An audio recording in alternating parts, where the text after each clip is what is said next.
Let us have a big round of applause for Janet Kuipers.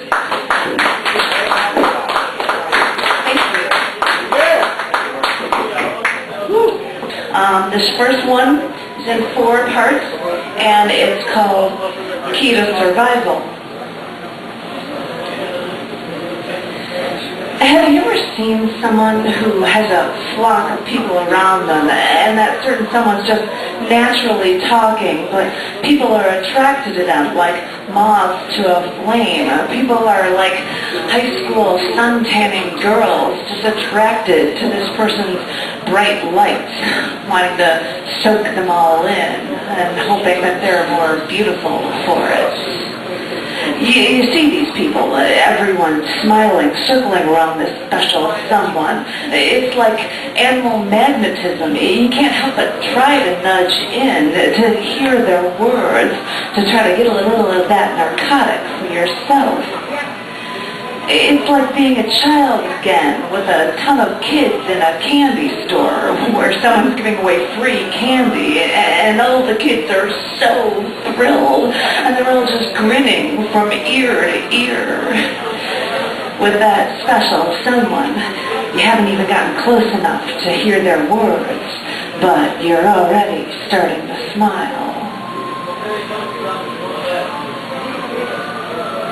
Have you ever seen someone standing in the corner of an intersection and they look dirty and disheveled, and you try to keep your distance because you're guessing that they're homeless and asking for money, but you have to pass them. They're right there in the street, right in your way, so you try to walk on the farthest edge of the sidewalk as you possibly can, but you catch them with your peripheral vision, and you see them making animated gestures, and you see them with their face all contorting like they're having this great debate with no one, like they're having the speech of their lifetime to no one.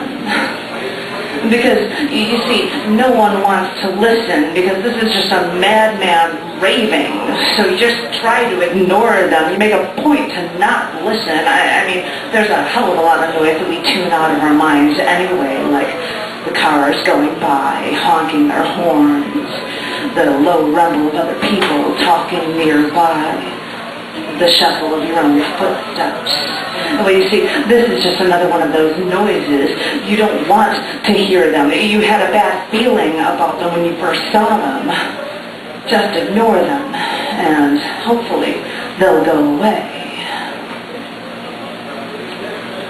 I knew of a woman who went on a date with a male friend of mine, and after the date the guy talked about how great she was, and they talked about their future and what they wanted, and he talked about the inside of her place, but after he left messages for her repeatedly, she never called him back again.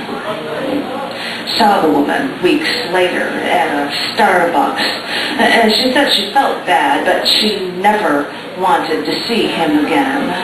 Because, you see, during their date, they never talked about what they wanted. He talked about what he wanted, like how she would work. He even told her how many of his children she would bear. She wouldn't let her into her home. Does that mean that he was looking through the window to see her place?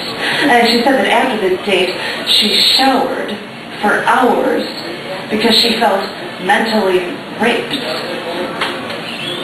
Poor girl. She saw someone who seemed nice, but it took her only a short while to find out what he was really like.